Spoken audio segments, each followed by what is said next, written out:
ଖ୍ରୀଷ୍ଟୀୟ ପ୍ରେମରେ ମୋର ଭାଇ ଭଉଣୀମାନଙ୍କୁ ନମସ୍କାର। ମୁଁ ଭାଇ ଦୀପକ କୁମାର ନାୟକ।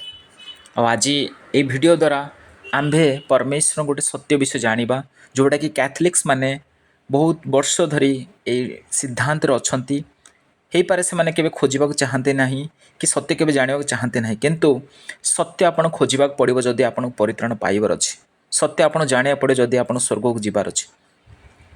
ତ ଆଜି এই ଭିଡ଼ିଓ ଦ୍ୱାରା ଆଜି ଆମେ ଗୋଟେ ସତ୍ୟ ଜାଣିବା, ଗୋଟେ ଡକ୍ଟ୍ରିନ୍, ଗୋଟେ ସିଦ୍ଧାନ୍ତ ଯେଉଁଟା କ୍ୟାଥଲିକ୍ ଧର୍ମମଣ୍ଡଳୀ ଆଜି ବି ମଧ୍ୟ ଚାଲେ କି ମରିୟମ ହେଉଛନ୍ତି ଯିଏ ଯୀଶୁଖ୍ରୀଷ୍ଟଙ୍କର ମାତା, ଯିଏ ସର୍ପକୁ ଦଳିଥିଲେ। ସେଥିପାଇଁ ତାଙ୍କୁ ଗୋଟେ ଡକ୍ଟ୍ରିନ୍ ଦ୍ୱାରା ପ୍ରାର୍ଥନା ବି କରାଯାଏ। ঐ ସର୍ପଦଳିନୀ ମାତା ଗୋଟେ ପ୍ରାର୍ଥନା ବି ଅଛି, ଗୋଟେ ଡେଡିକେଟେଡ୍ ପ୍ରେୟାର ଅଛି ଯେଉଁଟାକି ମରିୟମକୁ ଉତ୍ସର୍ଗିତ କରାଯାଇଛି। ତ ଆଜି এই ଭିଡ଼ିଓ ଦ୍ୱାରା ଆମେ ସତ୍ୟତା ଜାଣିବା କି ସତ୍ୟରେ କିଏ ସର୍ପର ମସ୍ତକକୁ ଚୂର୍ଣ୍ଣ କରିଥିଲେ, ମରିୟମ କି ଯୀଶୁଖ୍ରୀଷ୍ଟ। ତ ଚାଲନ୍ତୁ এই ଭିଡ଼ିଓ ଦ୍ୱାରା ଆଜି ଆମେ ସତ୍ୟତା ଜାଣିବା। ସମସ୍ତ ମହିମା ଗୌରବ ପ୍ରଶଂସା ମୁଁ ପ୍ରଭୁ ଯୀଶୁଖ୍ରୀଷ୍ଟଙ୍କୁ ଦେଉଛି। ମୁଁ ଧନ୍ୟବାଦ ଦେଉଛି କି ଆପଣମାନେ ସମସ୍ତେ ଖ୍ରୀଷ୍ଟ ଯୀଶୁଙ୍କୁ ପ୍ରେମ କରନ୍ତି। ଆଉ এই ଅନ୍ତିମ ସମୟରେ ଆମେ ପରସ୍ପର ପାଇଁ ପ୍ରାର୍ଥନା କରିବା ଆଉ ପ୍ରଭୁଙ୍କର ସତ୍ୟତାରେ ଆମେ ବଢ଼ିବା, ଯେଉଁଥିରେ କି ଆମେ ଉଦ୍ଧାର ପାଇପାରିବା। ତ ଦେଖନ୍ତୁ ମୋର ଟପିକ୍ ଆଜି ଯଦି ଆମେ ଦେଖିବା, ପ୍ରକୃତରେ କିଏ ସର୍ପର ମସ୍ତକକୁ ଚୂର୍ଣ୍ଣ କରିଥିଲା, ମରିୟମ କି ଯୀଶୁଖ୍ରୀଷ୍ଟ। ତ ଆପଣ ଦେଖିପାରୁଛନ୍ତି ଗୋଟେ AI ଜେନେରେଟେଡ୍ ଫଟୋ। ଆମେ এই ଫଟୋ ଦ୍ୱାରା କେବେ ବି ଜାଣିପାରିବା ନାହିଁ କି ଫଟୋକୁ ଦେଖିଲେ କେବେ ସତ୍ୟତା ମିଥ୍ୟତା ଆମେ ଜାଣିପାରିବା ନାହିଁ। ଯେଉଁ ପର୍ଯ୍ୟନ୍ତ ଗୋଟେ ଫଟୋ ପରମେଶ୍ୱର ବାକ୍ୟ ଉପରେ ଯଦି ଆଧାରିତ ନାହିଁ, ସେ ଫଟୋ ହେଉ ସେ AI ଜେନେରେଟେଡ୍ ଫଟୋରୁ ସେଟା ମିଥ୍ୟା ହିଁ କୁହାଯିବ। ତ ଆମେ ମଝିରେ ଦେଖିପାରୁଛୁ ଯୀଶୁ ଗୋଟେ ସର୍ପର ମସ୍ତକକୁ ଚୂର୍ଣ୍ଣ କରୁଛନ୍ତି, ଆଉ ରାଇଟ୍ ସାଇଡ଼୍ରେ ଆମେ ଦେଖିପାରୁଛୁ ମରିୟମ ସର୍ପକୁ ଦଳିଛନ୍ତି, ଯେଉଁଟାକି ଏଇ ଫଟୋ ବହୁତ ହି ଫେମସ୍ କ୍ୟାଥଲିକ୍ ଚର୍ଚ୍ଚ ଭିତରେ ଆଉ କ୍ୟାଥଲିକ୍ ମାନଙ୍କ ମଧ୍ୟରେ।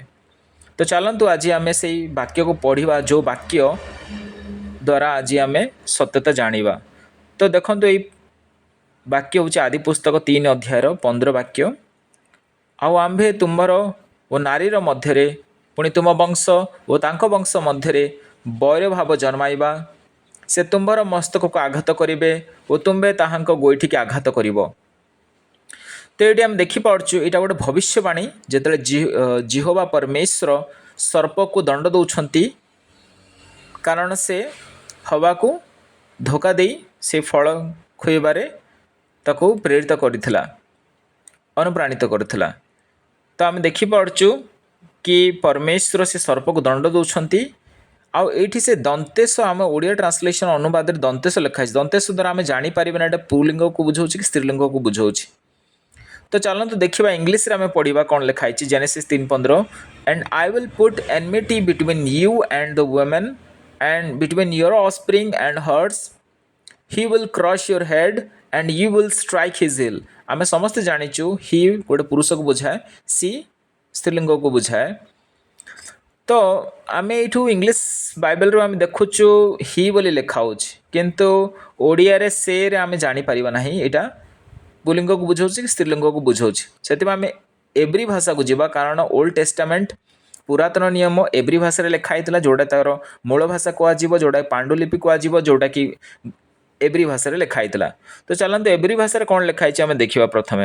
ତ ଏଇଠି ଦେଖନ୍ତୁ ମୁଁ ହିବ୍ରୁ ଲେଖିଛି, ତାପରେ ଗୋଟେ ଗୋଟେ ଫ୍ରେଜ୍, ଗୋଟେ ଗୋଟେ ଭର୍ବକୁ ତା'ର ଇଂଲିଶରେ ତା'ର ପାର୍ଟ ଅଫ୍ ସ୍ପିଚ୍ରେ କ'ଣ କୁହାହେଉଛି ସେଟା ଜିନିଷ ଲେଖା ହେଇଛି। ଆଣ୍ଡ ଆଇ ୱିଲ୍ ପୁଟ୍, ତାକୁ କ'ଣ ପାଇଁ ଇଂଲିଶ ଟ୍ରାନ୍ସଲେସନ୍ରେ ଆଇ ୱିଲ୍ ପୁଟ୍କୁ ଟୁ ପୁଟ୍ ଲେଖା ହେଇଛି ସେଇଟା ଆପଣଙ୍କୁ ଜାଣିବାକୁ ପଡ଼ିବ। ତ ଏନମିଟି ଯେଉଁଟା ହସ୍ଟିଲିଟି ବିଟୱିନ୍ ୟୁ, ତ ସବୁ ବିଷୟକୁ ଫ୍ରେଜ୍ କରି ଲେଖା ହେଇଛି, ସେଥିପାଇଁ ଇଂଲିଶ ଟ୍ରାନ୍ସଲେସନ୍ କରାଯାଇଛି। ତ ଆପଣ ଦେଖିପାରିବେ your seed and her seed, he ଆସୁଛି, ଯେଉଁଟାକି ଆମେ ଦେଖିପାରୁଛୁ ଇଂଲିଶରେ ପ୍ରନାଉନ୍, ନାଉନ୍ ବଦଳରେ ପ୍ରନାଉନ୍ ବସେ, ଥାର୍ଡ଼ ପର୍ସନ୍ ମାସ୍କୁଲିନ୍ ସିଙ୍ଗୁଲାର, ଯେଉଁଟାକି ହି। ଆଉ ଏଇଟା ଯୀଶୁଖ୍ରୀଷ୍ଟଙ୍କୁ ବୁଝାଉଛି, ମରିୟମକୁ ବୁଝାଉନି। ତଳକୁ ଯିବା, and you will strike his heel, his ଲାଗିଛି again masculine singular noun। ତ ଏଇଟା ଯୀଶୁଙ୍କର ହିଁ ପାଦକୁ ବୁଝାଉଛି। ଡିକ୍ସନାରୀ ଆମେ ଯଦି ଦେଖିବା masculine କ'ଣ, having the qualities or appearance considered to be typical of a man connected with or like man। ତ ଏଇଟା ଗୋଟେ ପୁରୁଷକୁ ବୁଝାଉଛି masculine। ଏବେ କ୍ୟାଥଲିକ୍ ଟ୍ରାନ୍ସଲେସନ୍ ଦେଖିବା, କ୍ୟାଥଲିକ୍ କ'ଣ ବୋଲି ଟ୍ରାନ୍ସଲେସନ୍ କରିଛନ୍ତି ଇଂଲିଶ ଟ୍ରାନ୍ସଲେସନ୍। ତ ଦେଖନ୍ତୁ ଡୁ ରିମ୍ସ ବାଇବେଲ ହେଉଛି ଯେଉଁଟା କ୍ୟାଥଲିକ୍ ପ୍ରଥମ ବାଇବେଲ, ତାପରେ କ୍ୟାଥଲିକ୍ ପବ୍ଲିକ୍ ଡୋମେନ୍ ଭର୍ସନ୍ ଆସିଥିଲା, ନ୍ୟୁ ଆମେରିକାନ୍ ବାଇବେଲ ଆସିଥିଲା, आ गोटे है न्यू रिवाइज स्टैंडर्ड वर्सन चारिटा वर्सन रे कैथोलिक ट्रांसलेशन होती तो सही देखो तो मुझे हाइलाइट कर देछि से सी वाली ट्रांसलेशन करछंती पूरा नाउ नहीं बदले देले ही जगह सी तो यहाँ हेबा द्वारा ये वाक्यर अर्थटा पूरा बदली जाउछि कैथोलिक बाइबल अनुसार मरियम सर्पर मुंड को चूर्ण कले किंतु प्रभुंर वाक्य अनुसार जीशुख्रीष्ट सर्पर मुंड को चूर्ण कले तो आपण मानू डिसाइड करा पड़ो स्थिर करा पड़ो कि आपण कौ बाइबल पढ़े कौ बाइबल उपर विश्वास करेंगे भरोसा करेंगे कैथोलिक पब्लिक डोमेन वर्सन भी देखो she will crush your head बोली ट्रांसलेशन कराई you will lie in wait for her heel again new American Bible रे देखंतु एठी सिंगुलर आमे देखिलु सिंगुलर बुझौछ जोटा कि third person singular singular masculine singular जण को बुझौछ किंतु एठी से प्लूरल रखाई छे they will while you strike at their heel तो ये आम परमेश्वर महिमा पाऊना से माने सर्पर मुंड को चूर्ण करेंगे ये किए क्लीयर नहांती से माने किए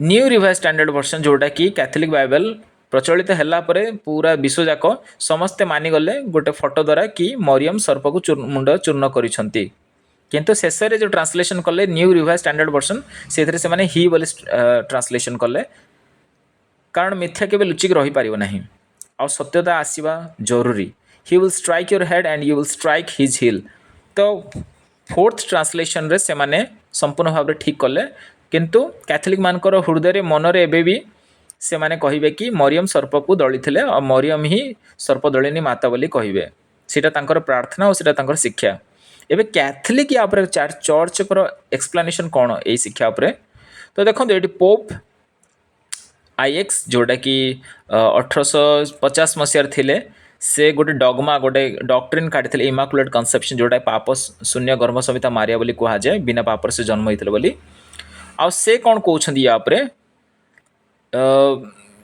से कहते कि ख्रीष्टों सहित संपर्क थी सकाशु she can cross the enemy of our salvation तो पोप को हिसाब रे कैथोलिक पोप को हिसाब रे मरियम सर्पर मुंड को चूर्ण करि पारिबे तो आमे करि पारिबे कथा तो समस्ते करि पारिबे किंतु सेटा अलग विषय किंतु आमर वाक्य कौन कौच जीशु ख्रीष्ट ही सर्पर मुंड को मस्त को चूर्ण कले तो आमको प्रभुंर शिक्षा अनुसार चलबार अच्छे कौन पोप कि कौन फादर कि कौन पास्टर जदि कहे कि मरियम सर्प को दली थे सीटा भूल हम आ संपूर्ण भाव में ईश्वर विरोधी शिक्षा से माने परमेश्वर वाक्य विरुद्ध जो मैंने शिक्षा दिखते से एकत्र विनष्ट हे अंतिम दिन में तो आम देखा मॉडर्न ट्रांसलेशन कौन कराई जेनेसिस 3:15 देखंतु प्रथम जोटा कि बहुत ही मु प्रिफर करे NIV version new international version से माने कौन ट्रांसलेशन करछन देखंतु he will crush your head and you will strike his heel तो से माने जीशु ख्रीष्ट को ही बुझौची new living translation LNT version भी same he will strike your head and you will strike his heel English standard version भी he shall bruise your head and you shall bruise his heel Berean standard Bible भी he will crush your head you will strike his heel new King James version भी जोड़ा आम पढ़ुचु he shall bruise your head and you shall bruise his heel तो कहवा गले समस्ते ठीक ट्रांसलेशन करते जोटा कि एवरी भाषा अनुवाद होती एवरी भाषा लिखाई मूल भाषा तो आम कनक्लूजन पहुँचलु कि जीशु ख्रीष्ट ही जी सर्पर मस्तक को चूर्ण करते मरियम नुहंती मरियम गोटे मनुष्य थे गोटे नारी थे किंतु से सर्पर मस्तक चूर्ण करना जोटा आम प्रभुंर वाक्य पढ़िलु आउ कैथोलिक्स मान भाविया पड़ो कि से धोखा दिखाई मंडली शिक्षा द्वारा आउ ये फोटो द्वारा आम कौन विषय को आम सत्य बोली भाविबा नहीं फोटो द्वारा किसी आंकी दि जाव किंतु आम आइकोनोग्राफी कि पेंटिंग्स द्वारा आम के गोटे शिक्षा बोली गणी पारिबा नहीं आम प्रभुंर वाक्य पर आधारित शिक्षा पर चालू धन्यवाद।